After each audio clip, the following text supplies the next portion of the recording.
Hello, good day, everybody. Happy Sunday. I hope wherever you are that you are having a nice time. I've just been to church and I've just got back, had some lunch, and now settling down to this stream, which usually, I don't stream on a Sunday, but this week I've had to because I'm giving a talk on Wednesday. A while back, I did a talk at my church on Tolkien and Christianity, and it did really well. I think it had about 200 odd viewers online, which is, really great.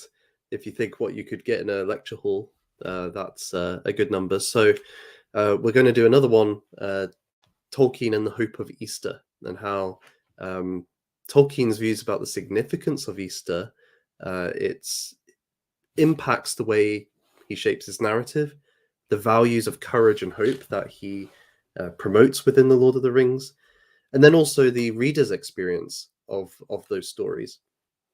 Easter seems to be a guiding event in all of those things. So I'm going to be talking about that on Wednesday.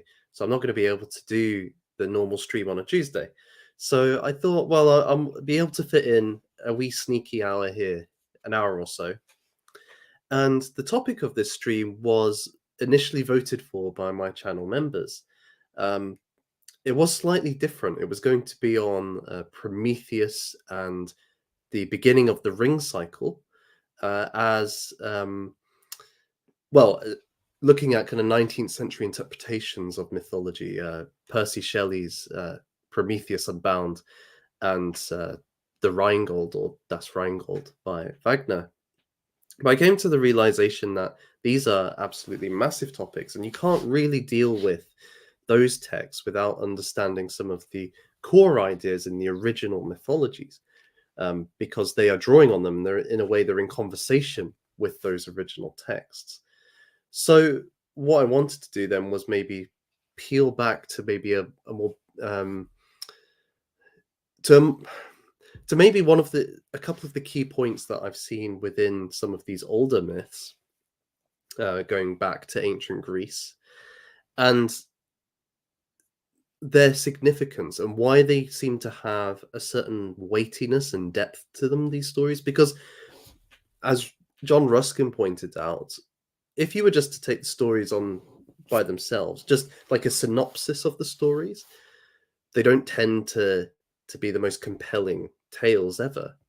But there's something about them, their narratives, which holds a grip upon the imagination to such an extent that thousands of years later we can still talk about them and find that meaning and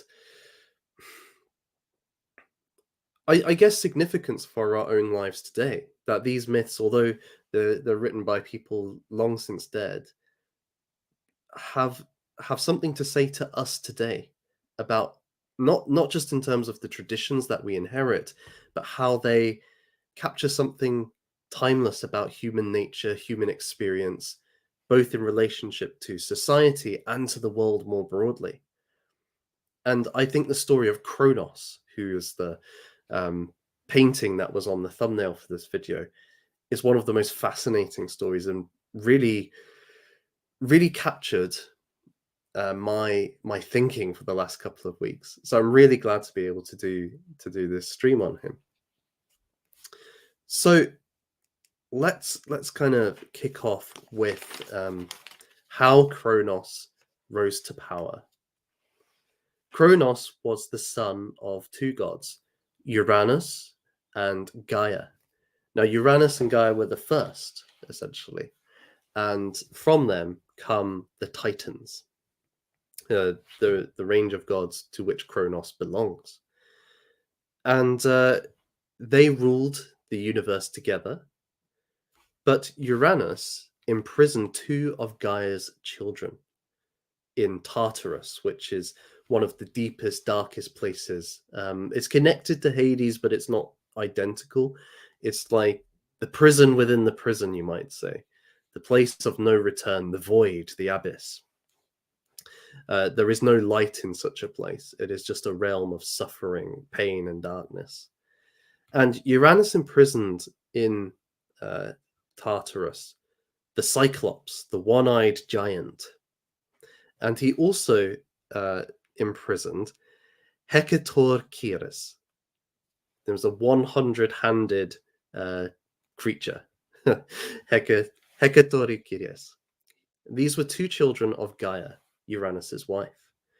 Gaia being the earth, you might say, so the spirit of the earth, or something like that, and so she is able to generate such beings. And we'll see why he might have done that later in the story. But nonetheless, Gaia thus sought revenge upon Uranus, and she urged the Titans, her children, to castrate Uranus and defeat him. She forged a sickle for this purpose. Now, the only one who was willing to do this was Kronos, or Cronus. He had long desired the throne for himself. He wanted to rule the galaxy, the universe. And so he took the sickle from his mother, and when he got the chance, he castrated Uranus. In so doing, he defeated him, and some versions of the story say he locked Uranus in Tartarus as well. So he totally usurped him. Interesting. What did he do with the genitalia of Uranus? Well, he threw the testicles into the sea, and from the seed which was within them came various beasts, the giants, the Furies, or connected to the sirens, I guess, and the nymphs. So all this, you get all this creation from this act of violence. It's a wee bit like if you look at Marduk slaying Tiamat, the great dragon, monstrous female force of the old order, is slain by the warrior god Marduk, and from her corpse he fashions the sky, the sea, and the earth, creating the new realm. Or Odin slaying the giant Ymir, the first giant, and from his corpse fashioning the universe. There's this principle. I think it's called Chaos Kampf in the literature, of a warrior god defeating a monstrous foe, and from their remains, from their matter, bringing form, which establishes the current order. In a way, that's kind of what Cronus has done at this point. It's not the same. It's not to the same extent, but certain beings arise from this act of destruction. And I think before we carry on, we've looked at this before when we looked at Odin, the Odinic warrior. And Mike from Imperium Press has this idea of the Odinic spirit being that of a destructive whirlwind, a tempest, which uproots a current political order or cosmological order in the myths, right? But a political order, and establishes a new reign, a new kingdom. And these Chaos Kampf gods are like that too. They're destructive, but from the destruction is a necessary step towards planting their own regime, their own reign. Scott Mannion said to me once, the king has to be a murderer of evil. He has to be a killer of the monsters to create and sustain his own realm. So the good character, maybe some of these characters are good, but the good king has to have these sorts of destructive elements in him too, and they go hand in hand with creation. At least if there's already a pre-existing order, right? Because in each of those cases, like Odin is not the first; he comes later. But to become the ruler, he must be destructive.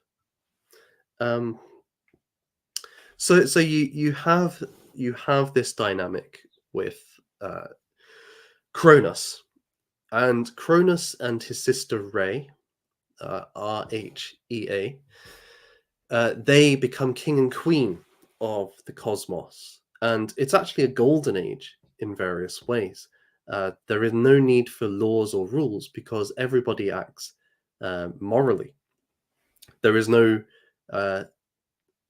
human beings have no kind of hard toil or sickness or disease. It is a perfect time in which all their needs are met by the gods, essentially.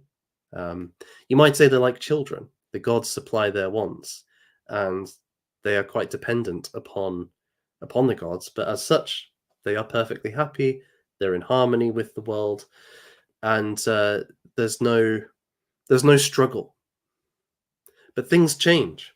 Things change because Gaia and Uranus prophesy that one of Cronus's children, one of his descendants, will overthrow his father, just as Kronos overthrew Uranus. There may be a little bit of mischief involved in this because although Cronus promised to release the Cyclops and the 100-handed monster from Tartarus at the behest of what's his face? Gaia. At the behest of his mother, he didn't. He left them locked up there. Or, in other versions, he re-imprisoned them. So she may be giving this prophecy as a way to kind of lead him to destruction. And we see that this bears out because what does Cronus do? Well, famously, he was he had many children: Demeter, Hestia, Hera, Hades, and Poseidon. But as soon as they were born, Cronus would devour these babies. He would eat them immediately. This was so that they couldn't become a threat to him and overthrow him. Now, Rhea, his sister and wife, with their sixth child, Zeus, took a different approach.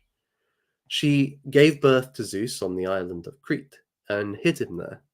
And when she approached Cronus, she wrapped a stone within, swaddling clothes, disguised as a baby, and so he swallowed the stone. There on Crete, Zeus was raised. Different accounts give different custodians. Some say it's Gaia, some say it's a goat of some kind. Others say that he was being raised by various male dancers who disguised his crying as a child by making their own noise and so on. But nonetheless, Zeus spends many years out in the wilderness, growing, learning, until he reaches manhood. And at that time, he is then ready to confront his father. He returns to court, unknown to Kronos at this point, and manages to get Kronos to drink a potion or a poison which will cause him to regurgitate everything within his stomach. And so he drinks this liquid, this drink, and he throws up the stone and the 5 gods that he's already eaten. They hadn't been digested, they were just in his stomach. And so they are set free. Zeus, with the Olympians, the children there, go to war against Kronos and the Titans, the elder generation. And this is often called the Titanomachy. And it's a very brutal and violent and mass war. It's very expansive. The key change in the war comes about when Zeus frees from Tartarus the Cyclops and Hecatonikires. He frees them both. And these two monsters forge great weapons for Zeus, Poseidon, and Hades. For Zeus, they forge thunderbolts, which he will be able to send against his enemies. For Poseidon, they forge the trident, which he uses to wield the power of the waves. And with Hades, it is the helm of darkness, which gives the power of invisibility. With these 3 weapons or objects, Zeus, Poseidon, and Hades are finally able to defeat Kronos and the majority of the Titans. A few of them had also switched sides, like Prometheus. Having defeated him, well, the results, they vary. Some stories say that they just threw Cronus into Tartarus, and there he was locked up, along with his father, Uranus. Others say that before he was thrown there, that Zeus castrated him. Although those sorts of stories are not quite as common.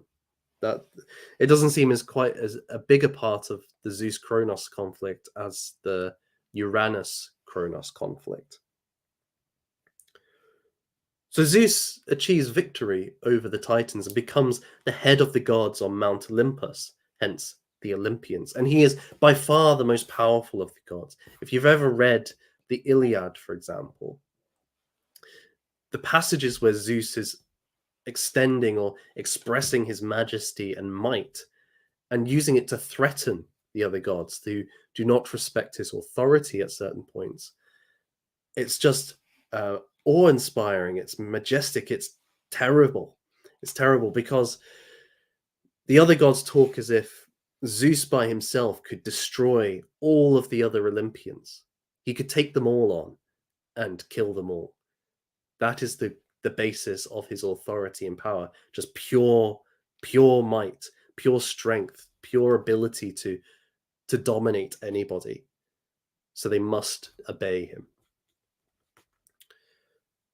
There are, however, a couple of potential threats to Zeus. One is Typhon. Typhon was, I guess, he was the descendant of Gaia, who gave birth to him in intent to have revenge or retribution for the imprisonment of the Titans. And Typhon was, on his upper half, he was humanoid. On below, he was like a snake or a fish. And he belonged to the world of the sea, the underworld of the sea, which he hoped to envelop the whole world and create a new domain, one which was, washes away human civilization, washes away the moral order of Zeus, and instead imposes one of the underworld or the underwater world. So the upturning of all that's at the moment good and natural. Well, he is defeated by Zeus after a hectic battle out at sea, which causes various hurricanes and tornadoes to fly around the Mediterranean. Zeus fires his thunderbolts, those which were forged by the Cyclops, and Typhon is defeated, himself thrown into Tartarus. So the main rival is defeated by Zeus, and he does not face like Odin or Ragnarok. His defeat is not inevitable. Indeed, it's not prophesied. He has avoided that, and his reign looks like it will carry on forever. The only other question is another prophecy. It was prophesied to Zeus by Prometheus, who maybe one day we'll talk about Prometheus a bit more. Prometheus prophesied that if Zeus went ahead and married one of the goddesses, then their son would become greater than Zeus and thus be able to overthrow him. He in Aeschylus's Promethean trilogy, which we only have the first one, unfortunately, in its entirety. Prometheus uses this as a bargaining tool. He's been imprisoned by or enchained by Zeus on a rock forever, with every day an eagle eating his liver, which grows back by the morning, right? So he's got this constant torture for stealing fire and giving it to humanity. Prometheus makes a bargain with Zeus. I will tell you who this woman is. I will tell you who will be the mother of the man who will defeat you and become the new king of the gods if you let me go. Well, Zeus strikes the bargain, and he reveals it is Thetis. If Zeus has a child with Thetis, their son will overthrow Zeus. And as a consequence, Zeus and Poseidon, it's interesting that Poseidon works with Zeus on this. He's his kind of lieutenant here. They make arrangements that Thetis will marry a mortal man, Peleus. And for, again, those of you who know your Iliad, Peleus and Thetis produce Achilles, the mightiest warrior of the Greeks. So the prophecy does come true that her son, Thetis' son, becomes much greater than her father. But Zeus avoids any he breaks the cycle of the son of the previous king of the gods overthrowing, and so he is left to reign indefinitely.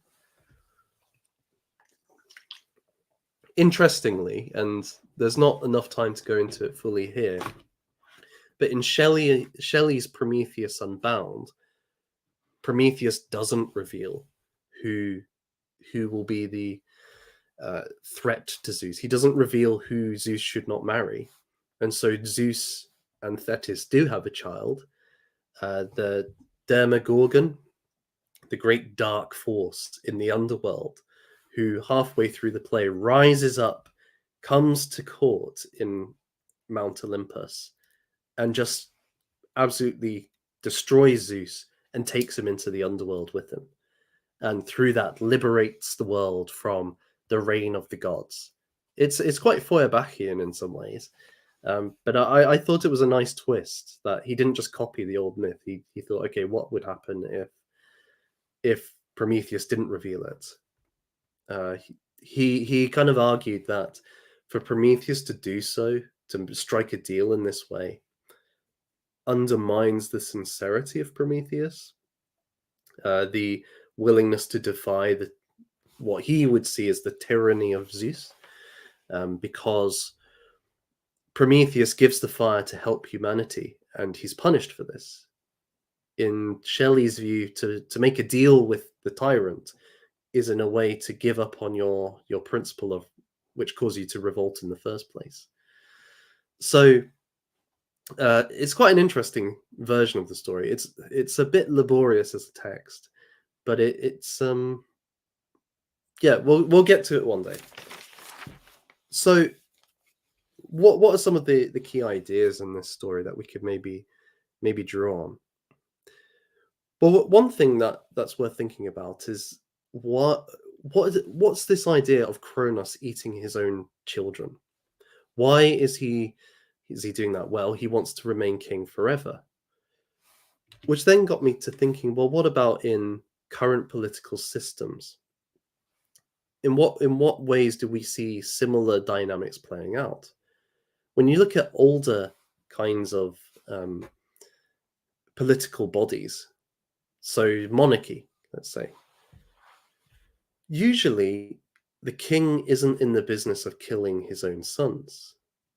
Instead, there's this broader conception of the family, that there is a ruling family and you want your family to prosper, that you actually want your sons to peacefully inherit what you have built.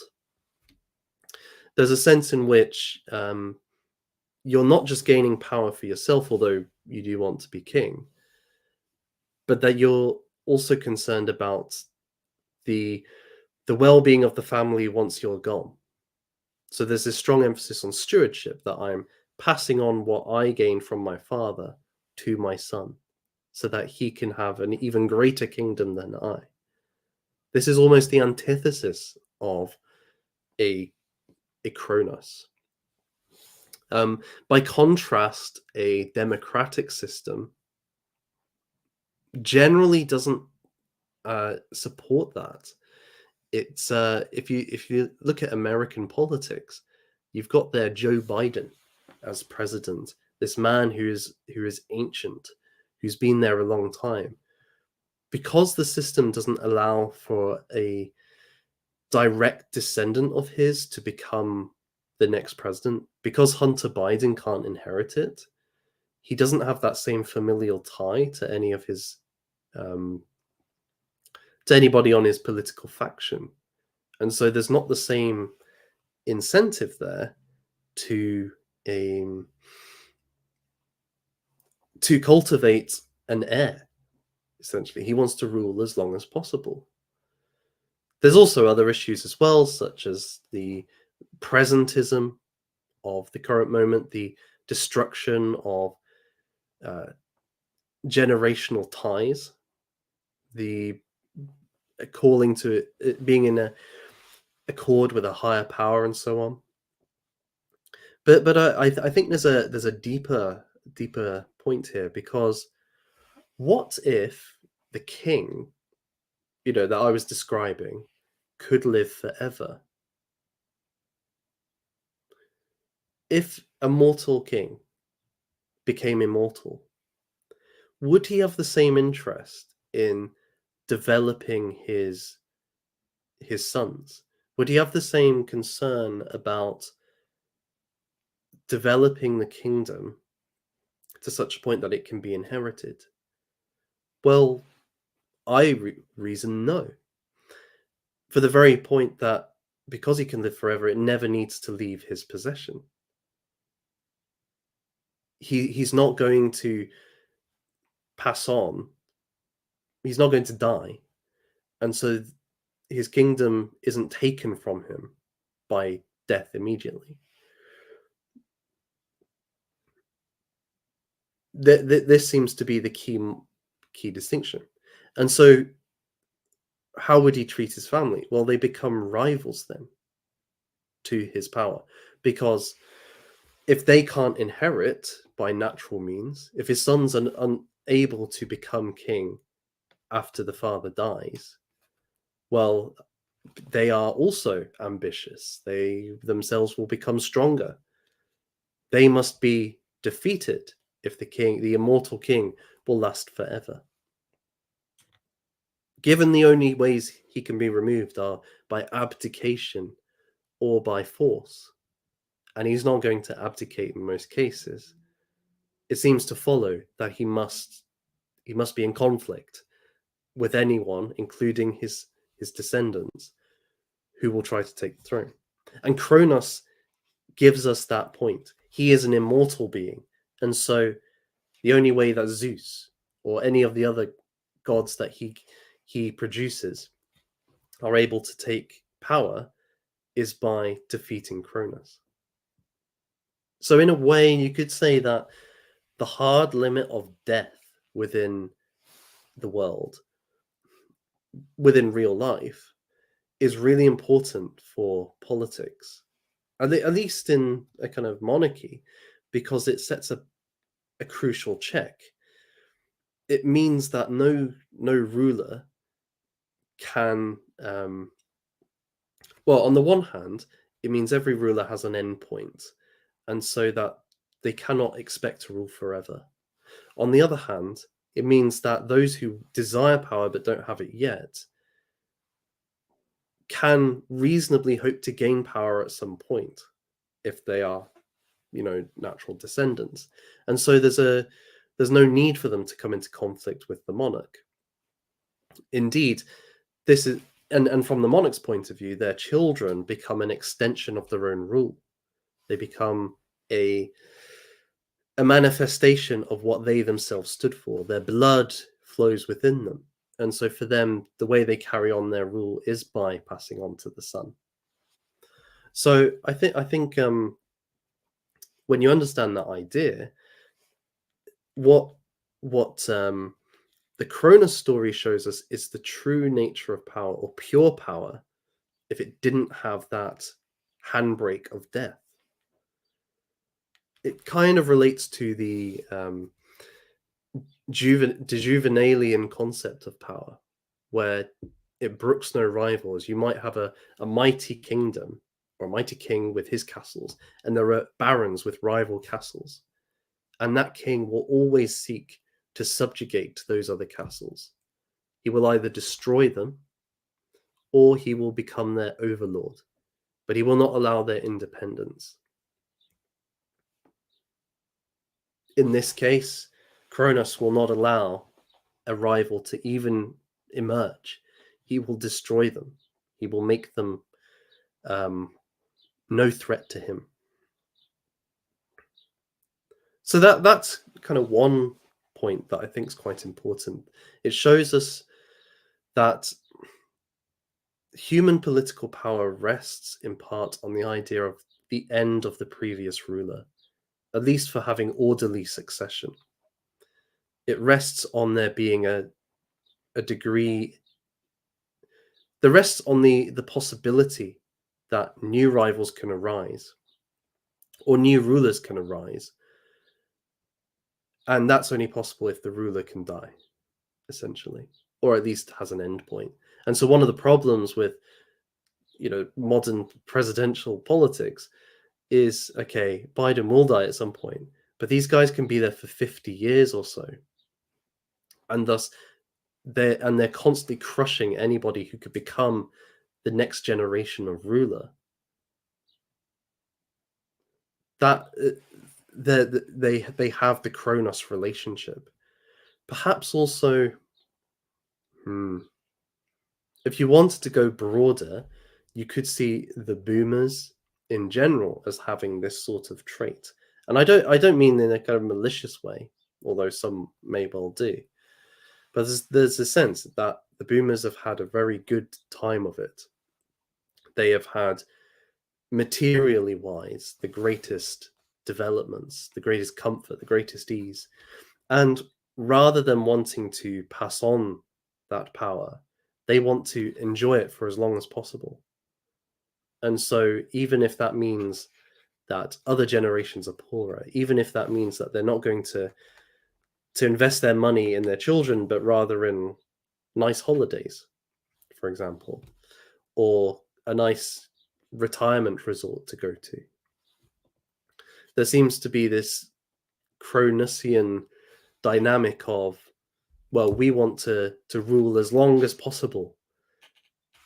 Indeed, in a way, forever, because death is something hidden away. It's excluded. It's on the margins of our society. We don't have to think about it. We're just deluded in this idea we'll go on forever, and thus we shall enjoy everything forever. We're not going to create that space or recognize that space for the new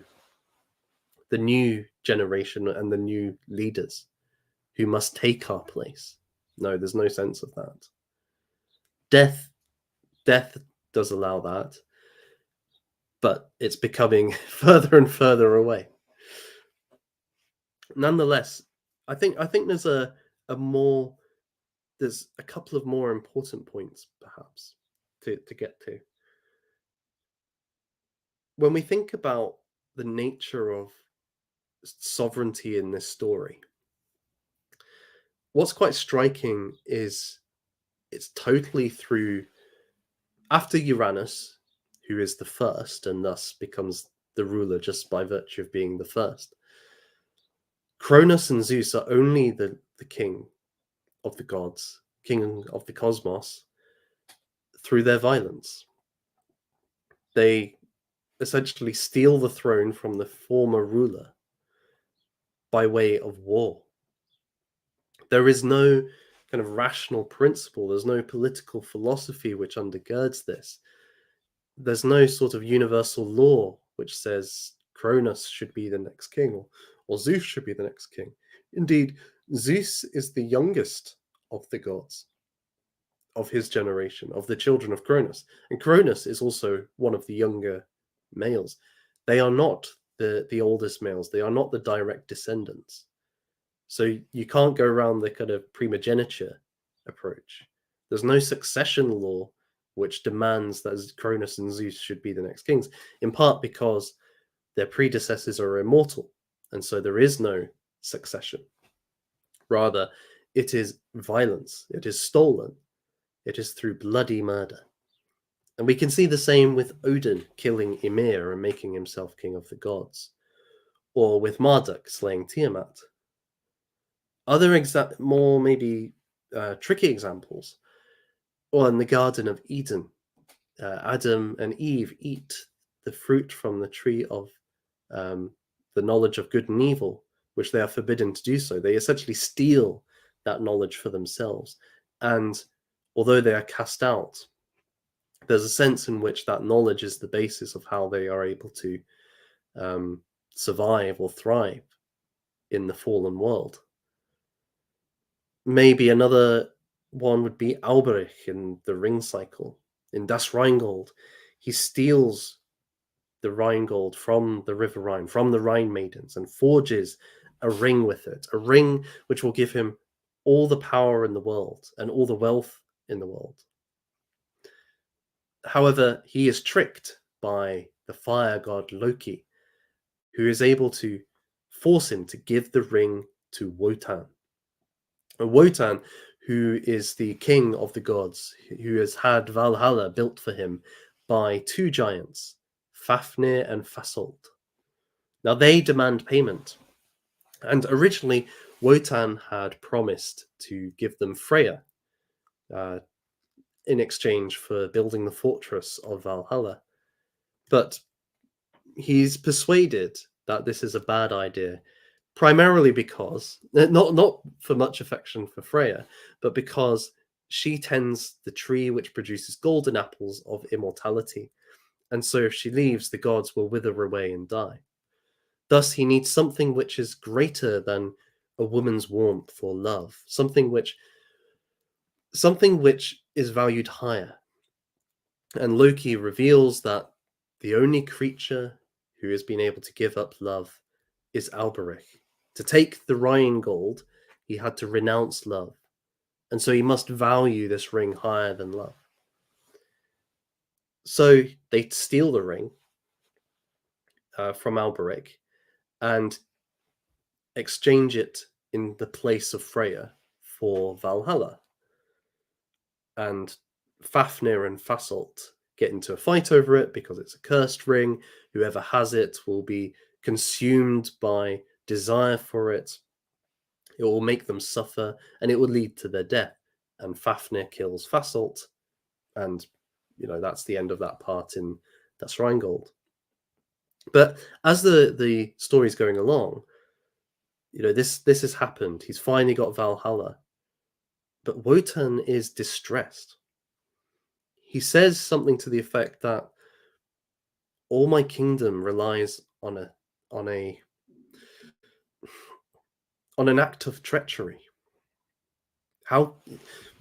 There's implied in this sense of contradiction or hypocrisy. Wotan, with his spear, he has all his contracts written or inscribed upon his spear, and it is by these contracts which he governs the world. They are the basis of the order within the ring cycle. That is the cosmological and moral order. It's what allows him to keep the giants from going to war against him. But he who is the arbiter of the moral order has only achieved this, has only become secure in his fortress at Valhalla by committing an act which would be in violation of his own moral order. Put another way, theft is condemned in Wotan's kingdom, in his realm, but it's only by an act of theft that he was able to establish his realm. And so there is a deep tension and a a contradiction at the heart of what he stands for. And you could say the same about Cronus and Zeus. Right? So we might feel on the one hand there's a certain degree of illegitimacy to any of these kings, that they've taken what is not rightfully theirs to take, and it's left on a unsure foundation. It's all resting on the might of conquest and treachery. This idea did have expression in the 16th and 17th centuries during the kind of debates about monarchy in James I and Charles I's reign, and the role of Parliament within the English system, and all these debates kind of led to the civil wars. On the royalist side, there was a strong argument about the right of conquest. They believed that Charles had been the direct descendant of William the Conqueror, who, because he defeated Harold Godwinson at the Battle of Hastings, by that military victory, he had gained the right to become King of England. And not only that, to have absolute power over all the property of the English by virtue of his military victory. Because Charles stood as his descendant upon the throne, he therefore also had that right, and thus could impose arbitrary taxes without the consent of Parliament, without the consent of the people. This elsewhere got called the Norman yoke, and it was an idea that was... Oh, sorry, there's just a ladybird who's just appeared on my hand. Off my hand, ladybird. This, the Norman yoke became a key idea within 16th and 17th century philosophy, political discussion, that the Normans had imposed this hierarchy upon traditional Saxon society. And the question was it legitimate or not? Well, the right of conquest was the only way to really legitimize it. Otherwise, it was a tyrannical imposition, taking from the Saxons what were theirs. But beyond the kind of questions of whether violence gives you right to be the ruler, I think there's something even deeper than that, something more important, which is that there's a certain arbitrariness within it. There is, when you look at these stories of who is the king of the gods, Uranus, Kronos, Zeus, there's no kind of rational principle. There's no metaphysical law. There's no permanency or kind of stability. It's all very contingent. And the changes just come because one god is stronger than another. Why should Zeus rule? Why was Zeus made king of the gods? Not because he was more virtuous or smarter or had any kind of metaphysical right to be king of gods. Maybe that's the key. Not because of any metaphysical right, but because he was simply better at fighting than Cronus. It's rather arbitrary. But even if it wasn't violent, there's a deep arbitrariness within the construction of the social hierarchy. We all know from experience that people are unequal, right? I think that's conceded by everybody. And by unequal, I mean within the social hierarchy. But how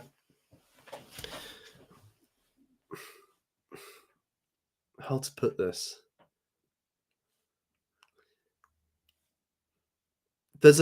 I think the left they actually recognize that there's an unfairness in how the hierarchy is distributed. Now, we might disagree with some of what they've got to say, but they recognize there's an inherent unfairness in all of life. Because let's think about a natural hierarchy. Why does one person rise higher than another? Maybe because they're better looking. They have greater intelligence, strength, aptitude for learning. We recognize that some people, your alphas, if we use the kind of Vox Day language, are natural leaders who ought to be higher than us if it was just a natural hierarchy, if we were just in a group, where there are other people who are very inept or have many vices, which mean that they should not be or do not become higher on the social hierarchy.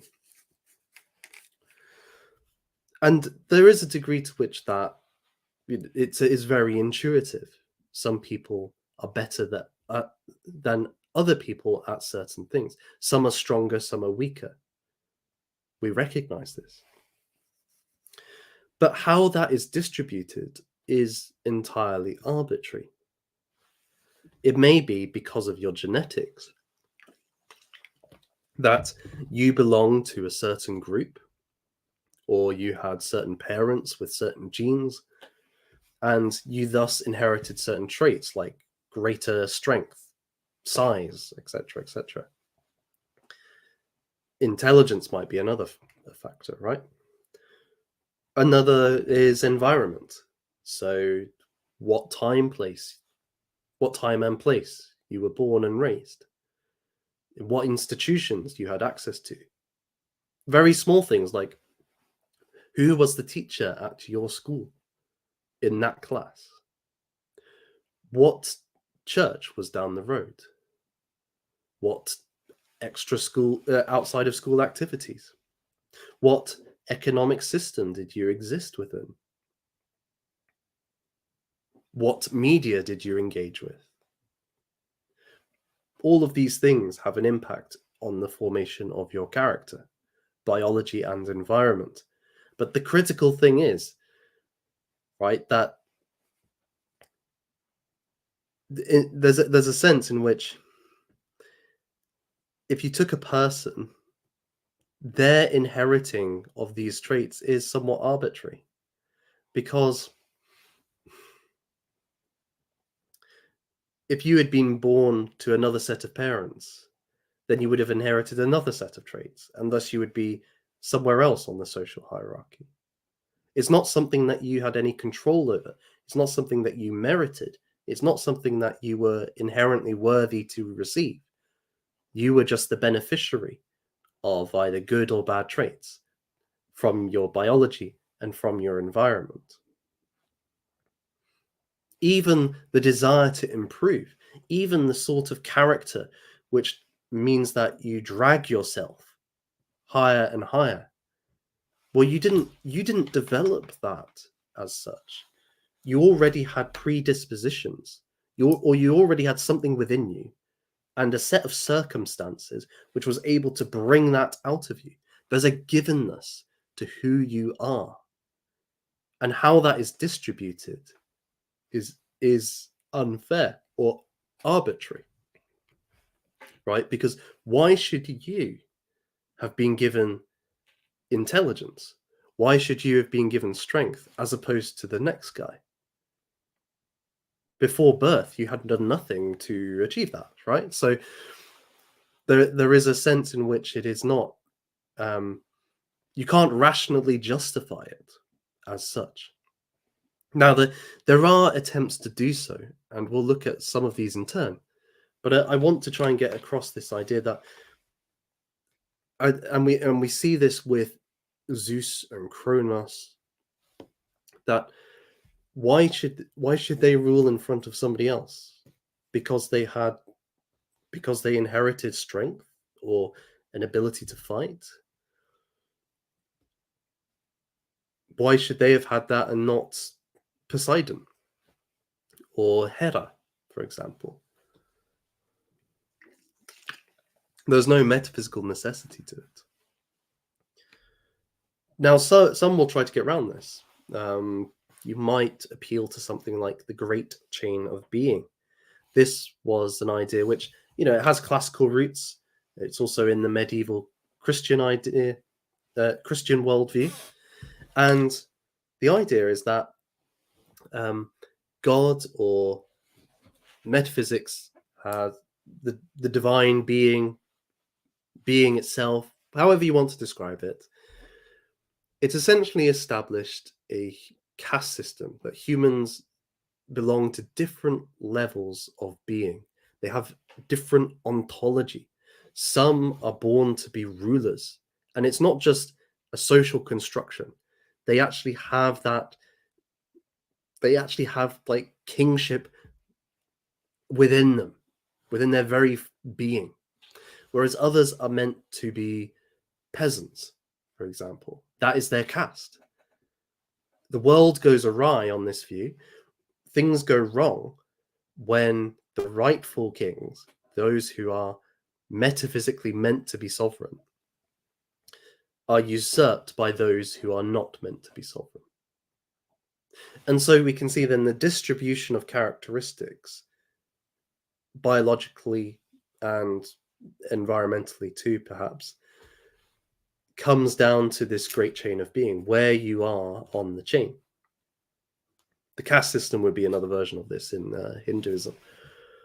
Problem with this sort of argument is it doesn't really resolve the issue, which is, why should that bloke have been produced as a king or a Brahmin, and why am I a the unclean caste? Why am I a peasant? Neither of us had done anything to merit being born or belonging to one of these hierarchical distinctions. We were just assigned it. So how is that fair? So that doesn't quite get around the question. That would explain why there's differences, but it doesn't justify why one person has one set of differences of one another. You might want to appeal to something like reincarnation. This might be a way around it, because on this view, how you turn out in the next life, so your caste, your biology, and the environment that you will be in, is determined by how moral you were in the last life. Were you a good person or a bad person? Were you in touch with the divine, or did you leave a completely materialistic life? Were you a murderer and a thief, or a devout monk? Right? And depending on your performance will determine not just what kind of human you are, but what kind of creature you are. If you lead a particularly bad life, you might be a slug or something like that. So that might get around it a bit, because you've merited it, so you can justify it on an ethical or rational basis that, oh, this person is like this because of the way they behaved before. So it's down to them, the individual. But again, I don't think it quite works, because the process has to begin somewhere. And so you're still left with the question, okay, why did that person start out as that thing? And moreover, is our moral behavior totally up to our own free will? It seems very often determined in various ways by the kind of person we are born as. On a very basic level, various different ethnic groups seem to have different, how would you put it? Different emphases, different ways of behaving, different modes of acting. So we recognize that. But there's also, like, are you born such that you're open to the good, or are you born such that you're not? I think of Grima Wormtongue in The Lord of the Rings. It was quite eye-opening thinking about this. He is shown great mercy when Theoden is awoken by Gandalf from the delusions and the despair that Wormtongue had worked on him. They don't just execute him.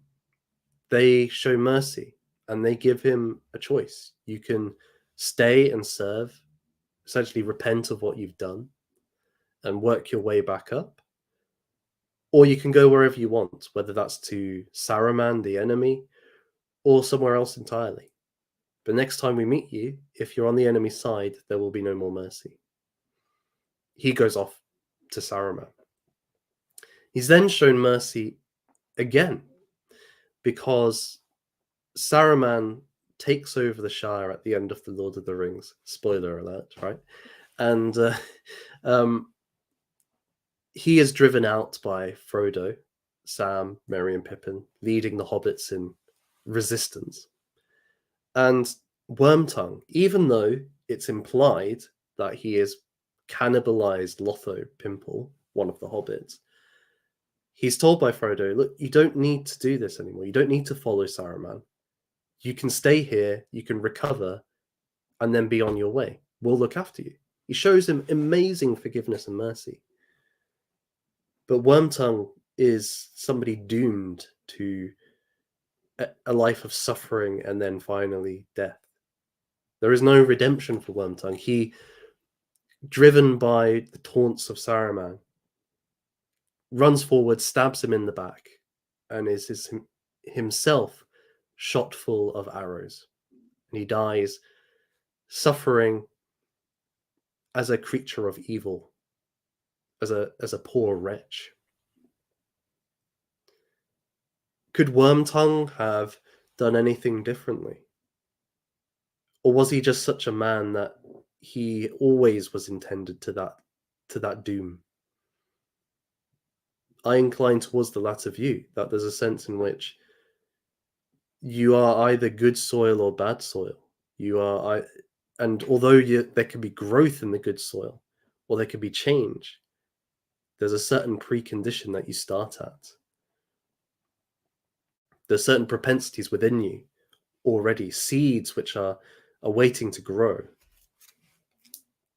But the seeds themselves, can they be changed? I'm not so sure. Anyhow, so I think if that's the case, then the reincarnation argument doesn't work, because it, there's a starting point to the cycle of reincarnations. And so the question is, why did you start in a certain way? Because the start necessarily determines the rest of the journey. So I think maybe you could get around it. I appreciate this is a wee bit speculative, but you could get around it with, well, maybe you start a certain way, but if you're created as a certain kind of being, maybe it changes your propensities, and so you can have an upward trajectory. Maybe that would be the answer. But I still think there's a degree of arbitrariness in there. Why is one person made the slug and another person the eagle on their path? If it at the outset. And so this arbitrariness is perhaps best captured with the doctrine of predestination, which causes so much anger and concern, and people get very disturbed by it. I've never, of all the theological doctrines, I think it's one of the ones that triggers people the most. And it basically is the idea, double predestination, put forward by Calvin and various Reformed theologians, that before the beginning of the world, before the world was even created, God had decided who would go to and who would go to hell, who would be one of the elect, one of the chosen, one of the saved, and who would be one of the damned, the reprobated, sent for an everlasting afterlife in the fires of hell. Now, this decision is not based on any foreknowledge of actions, because the actions they commit themselves, or a person performs, are themselves determined by this choice. If they're one of the elect, they will end up on the path of conversion and of sanctification, and so their behavior will change. They will begin to love God more, and they will begin to hate sin. Whereas if you're on the path of the reprobate, there may be some growth here or there, but it's never going to lead towards transformation in its deep within your being. So it can't be based on what you'll do in the future, because what you'll do is determined itself by where you've been assigned, essentially. And so this assignation is not based on any characteristics you may have, any deeds that you will do. It's just totally down to the will of God. And so people get very upset, because they say, well, is that not unfair? Who is God to choose whether I go to heaven or hell based on nothing but his own decision, based on nothing, discounting anything I've done? It makes people very angry.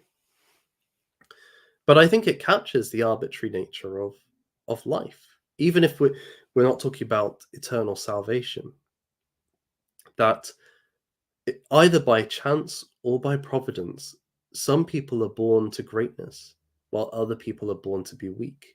Some people are born to the highest roles, to take them. Others are born to suffer as serfs. This unfairness, I think, is revealed through Kronos and Zeus, because their right to power has no does not stand on a universal principle. It only belongs to on the basis of they were stronger. And why were they stronger? They got lucky, essentially. Now the left sees this, right? They acknowledge this. And they recognize that there is an inherent arbitrariness, contingency to the distribution of the hierarchy. But they say not only is it unfair, but it's wrong, and it is not inherent to human being. Some will say that so let's take like Rousseau. In the state of nature, there is a degree of equality amongst human beings. But as society forms, we start to see inequalities. The strong take their strength and use it to dominate the weak. They become the masters and make the others their slaves. And in so doing, they enchain us and themselves within a social system which is against human flourishing, is against the state of nature.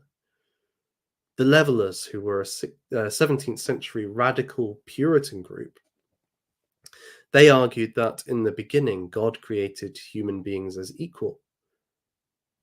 They were all made in the image of God, and the strong helped the weak. But in time, the strong used their power to become higher, thus breaking the natural equality of all people. This idea that all people are equal in the original creation, or maybe they wouldn't use that word, those sorts of the kind of myth of the golden age idea, but they still believe that on a fundamental metaphysical level, all people are equal. They all share the same rights. They all share the same value.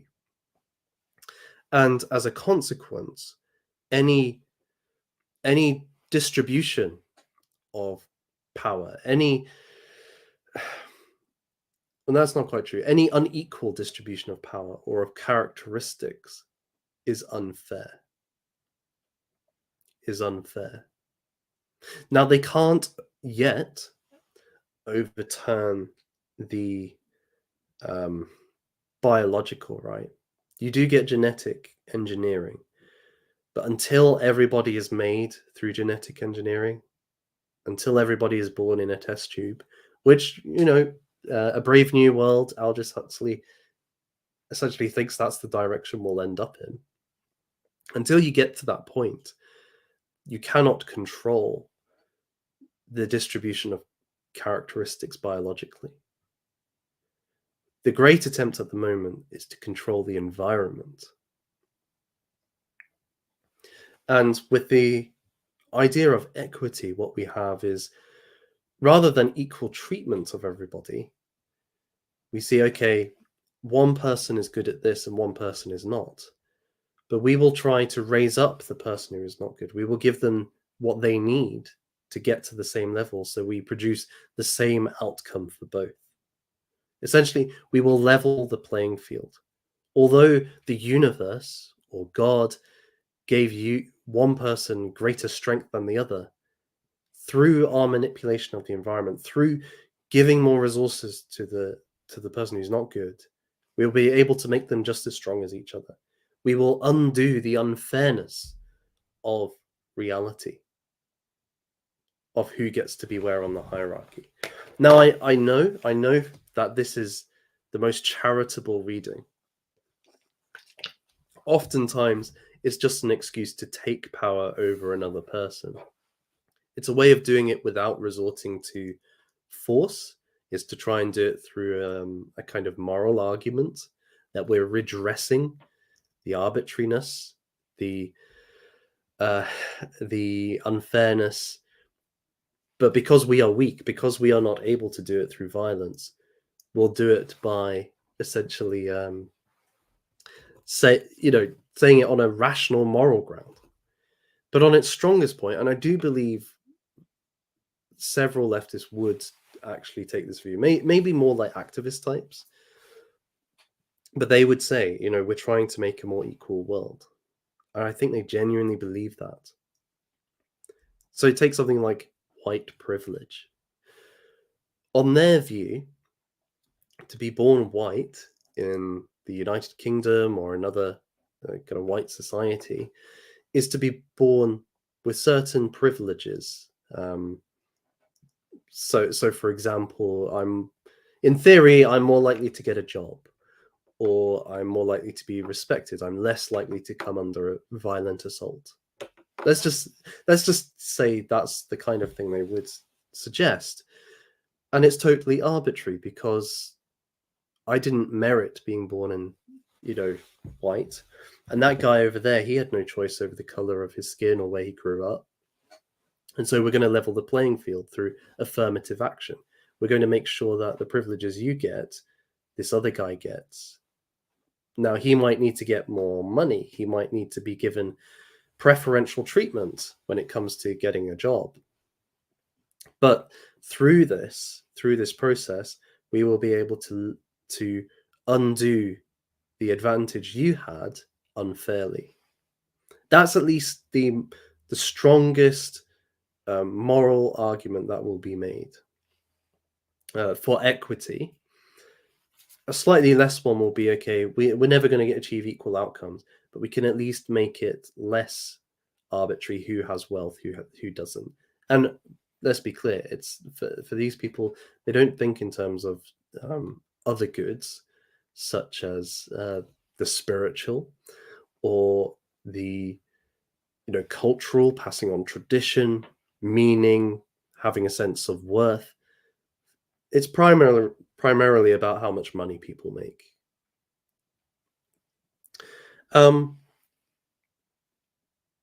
I think, though, that there is a strong response to this because people on the right, and I appreciate left and right are not the best terms, but I think people on the right, one of their unifying characteristics is that they accept the hierarchy.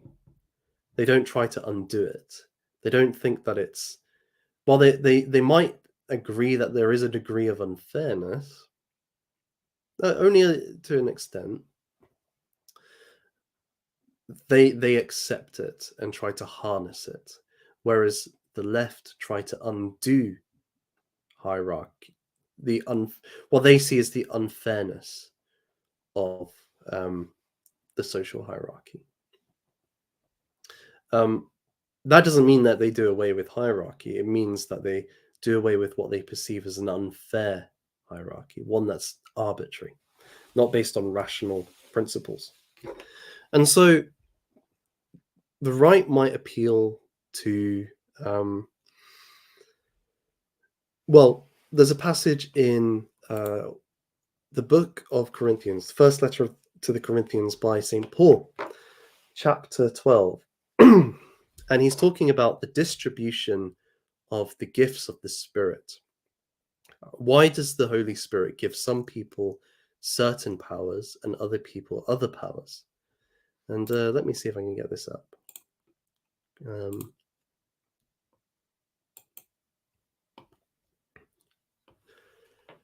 Let's just read through what he says. Now, to each one, the manifestation of the Spirit is given for the common good. To one, there is given through the Spirit a message of wisdom, to another, a message of knowledge by means of the same Spirit, to another, faith by the same Spirit, to another, gifts of healing by that one Spirit, to another, miraculous powers, to another, prophecy, to another, distinguishing between spirits, to another, speaking in different kinds of tongues, and to still another, the interpretation of tongues. All these are the work of the one and the same Spirit, and he distributes them to each one, just as he determines. Just as a body, though one, has many parts, but all its many parts form one body, so it is with Christ. For we were all baptized by one Spirit, so as to form one body, whether Jews or Gentiles, slaves or free, and we were all given the one Spirit to drink. Even so, the body is not made up of one part, but of many. Now, if the foot should say, because I am not a hand, I do not belong to the body, it would not for that reason stop being part of the body. And if the ear should say, because I am not an eye, I do not belong to the body, it would not for that reason stop being part of the body. If the whole body were an eye, where would the sense of hearing be? If the whole body were an ear, where would the sense of smell be? But in fact, God has placed the parts in the body, every one of them, just as he wanted them to be. If they were all one part, where would the body be? As it is, there are many parts, but one body. The eye cannot say to the hand, I don't need you. And the head cannot say to the feet, I don't need you. On the contrary, those parts of the body that seem to be the weaker are indispensable. And the parts that we think are less honorable, we treat with special honor. And the parts that are unpresentable are treated with special modesty, while our presentable parts need no special treatment. But God has put the body together, giving greater honor to the parts that lacked it, so that there should be no division in the body, but that its parts should have equal concern for each other. If one part suffers, every part suffers with it. If one part is honored, every part rejoices with it. Now you are the body of Christ, and each one of you is a part of it. And God has placed in the church first of all apostles, second prophets, third teachers, then miracles, then gifts of healing, of helping, of guidance, and of different kinds of tongues. Are all apostles? Are all prophets? Are all teachers? Do all work miracles? Do all have gifts of healing? Do all speak in tongues? Do all interpret? Now eagerly desire greater gifts. What we see with what Paul's saying is that for the common good, for the benefit of the whole, i.e. the body, different parts have to have different functions. If you only had some of the functions but not others, it would be disastrous for the body. It is required that all of the different parts are needed. And in the same way, the distribution of gifts, of characteristics, is necessary for the good of, in this case, the church, but we might extrapolate that to human society more broadly. By having different sets of skills, different attributes, we are able to work together to form complex systems. We might say it's the division of labor. We can't have the division of labor unless there are people with different sets of skills or abilities. And those even with very few will have certain roles that they can fulfill within society. So this might be the principle which says, okay, the hierarchy, it's not just totally arbitrary. Actually, the divine or the metaphysical order has given you such propensities, such dispositions, so that you can fulfill a certain function which will contribute to the common or greater good within your people or within humanity more broadly. You have a certain part to play, a vocation. That's what the Puritans would say. You've not just got the path to conversion. You have a special vocation from God to fulfill for the benefit of your fellow human beings, from your neighbors, for your family, your kin. If we that one of the things today is we live in a society which in some one of the tracks, I don't want to say the only track because I think there's competing elements now in the worldview, but one of them is individualism, that you are not bound to the service of your community, of your nation, of your religion, but rather life is about self-actualization. You should become the best you possible. And indeed, you may have come from somewhere, but really you're a blank slate. You can be anything you want to be. You can achieve anything you want to achieve. And if you're not able to, well, that just means that society is in the way, that there is an unfair hierarchy stopping you. Is it the patriarchy? Is it white supremacy? Is it misogyny? Whatever it is, we must do away with it so that you, as an individual, can live your life to the maximum.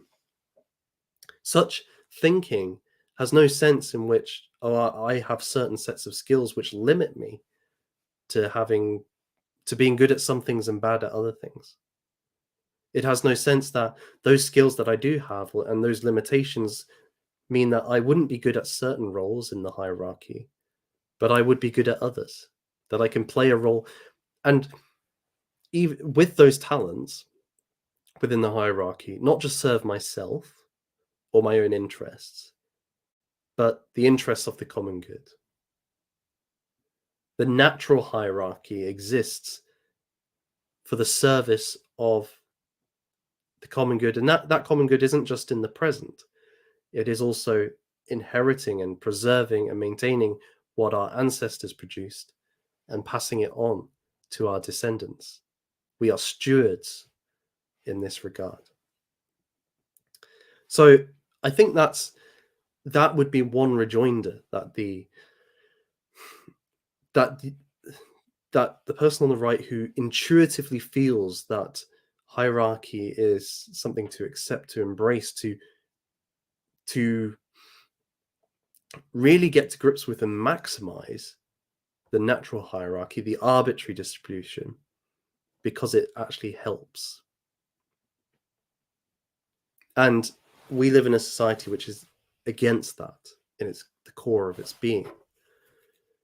The environment we exist in, because of this individualistic, atomized approach, and because it's supplemented or conjoined with this fierce hatred of this supposed unfairness, the bitterness that I don't get to be a ruler, which I think it maybe motivates a lot of it. It's not necessarily the social hierarchy sorry, let me go back.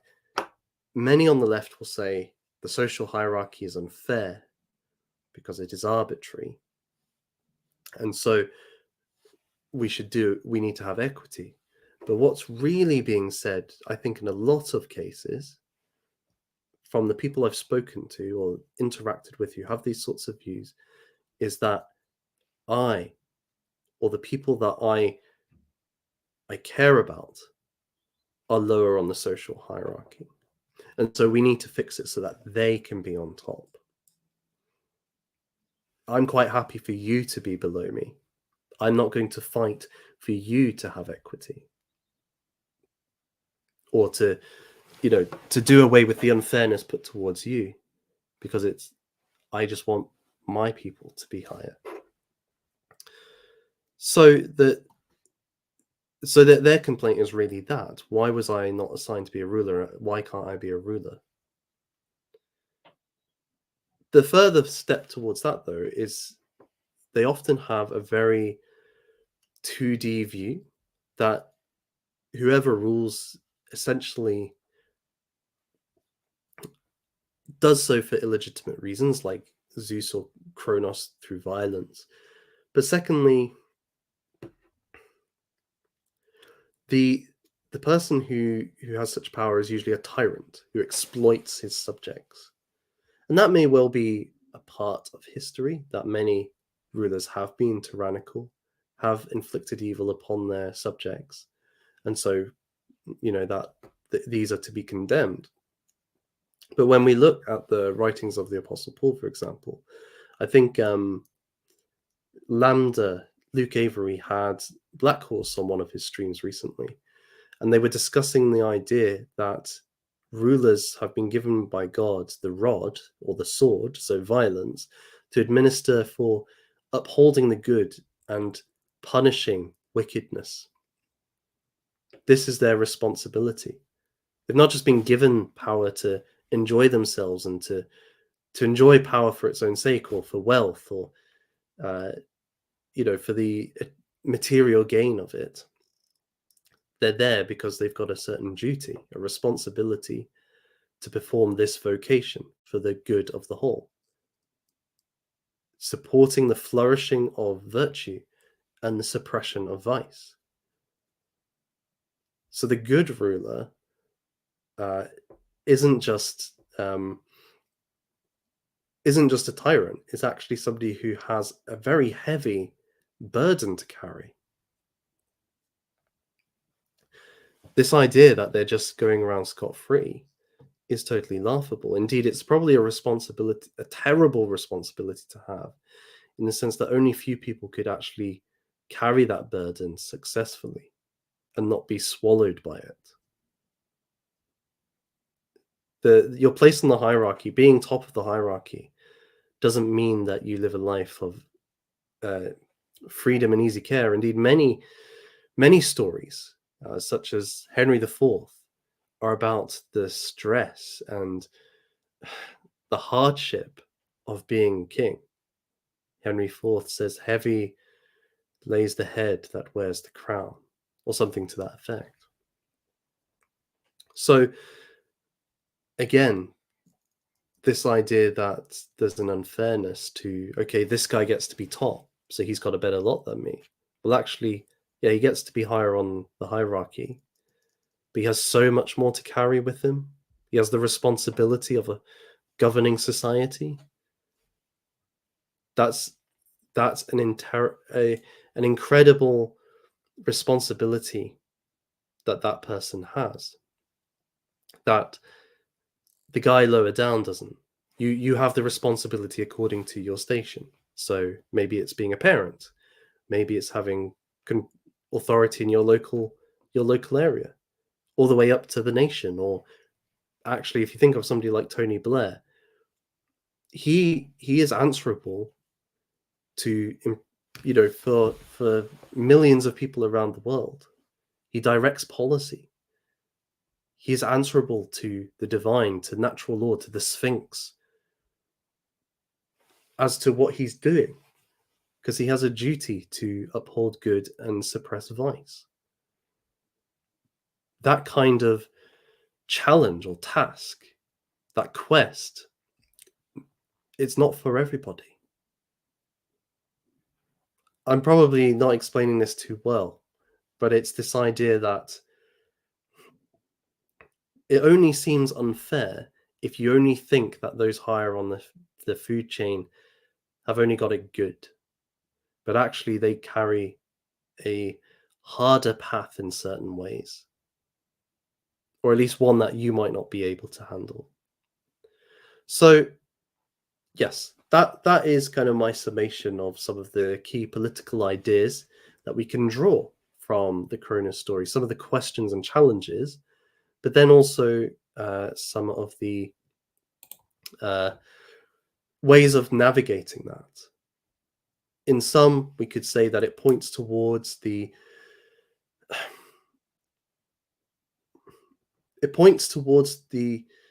nature of power and the importance of death, or the temporality of any sovereign. It points towards how the distribution on the hierarchy appears arbitrary. It appears arbitrary. And that the left, in their own way, do recognize the arbitrariness of it, but they see it as unfair and something that can be overcome through various social programs by removing the chains, the socially constructed chains in their view. Although I think some of them do reduce everything to social as a social construct, and so believe they can overcome any chain. Others will say no, but we can't undo biology, but we can counteract those deficiencies. But we on the right recognize that the hierarchy is good because and the arbitrary distribution is good because it allows for flourishing of human society. And then finally, just because some people are higher up on the chain doesn't mean that they have it easier. Indeed, the responsibility grows with each sphere that you are addressing, what your vocation is related to. So the idea that it's inherently unfair is based on a purely material analysis, which has no sense of the obligations various kings have or rulers have to the divine. We have maybe a couple of minutes for any further comments or questions, so I shall give you a moment to write anything in the chat. Thank you again to all those who've been tuning in. Biarki, 99 Iron Duke, Crusader 21, Tricky Woo, Valtra, and the Colonel, Pride Review, good to see you. Afro NRX and Roger Cook, good to see you all, friends. Good to see you, especially on a Sunday afternoon. I do appreciate it very much. Just while we're waiting, I'm thinking of moving my streams to Sunday evenings. The next couple, there's a few coming up where guests can only appear on a Sunday evening. So that might be of necessity, but if it works, I might move it there long term. We'll need to see what folks think about that, whether it's going to work. We'll have to review in due course, but I think it might be a good thing because weekends people tend to be free. It's at the start of the week. It's kind of setting up your week, but you're not at work yet. And as far as I can see, it's not a slot that's been taken. Tuesdays 7 till 9. I do enjoy that slot, but I appreciate it's a bit before most people tune in. Whereas 9 p.m. you start getting your American audience too. So it might be the place long term for this channel, Sunday at 9. We shall need to see. Just a reminder again that on Wednesday, I will be giving a talk on Tolkien and the Hope of Easter, and I will send out the link in due course, both on my Twitter and on the YouTube page. So look out for that. Please tune in. It would be very much appreciated. It's quite a different experience doing a live stream like this compared to public speaking. But I hope you will find some value in it nonetheless. And then beyond this, just to say there will be an announcement very soon for a very special event that I will be organizing, an online event. It's something that I've alluded to before, but haven't given proper form. And this will be, I'm quite excited for it. I think it's going to be a really great thing for the community and for just to do in general. Something I'm passionate about, something that I think many of you have some knowledge of, but this will be a great chance to really engage with a truly great individual whose output was just magnificent in so many ways, with such depth and richness. So keep your eyes peeled for that. Anyhow, we've not had any further comments, so I'm going to wrap things up. Thank you again for tuning in. Please feel free to put your comments below about what you think in terms of the political analysis of Kronos and Zeus, whether you agree or disagree with what I've said, whether you have any thoughts about how the principles I've elucidated might be more fully fleshed out or apply to the world. And yes, I shall either see you on Wednesday or next week, later in the week. So until then, whoever you are, wherever you are, may God bless you and all that you hold dear. Bye for now, friends.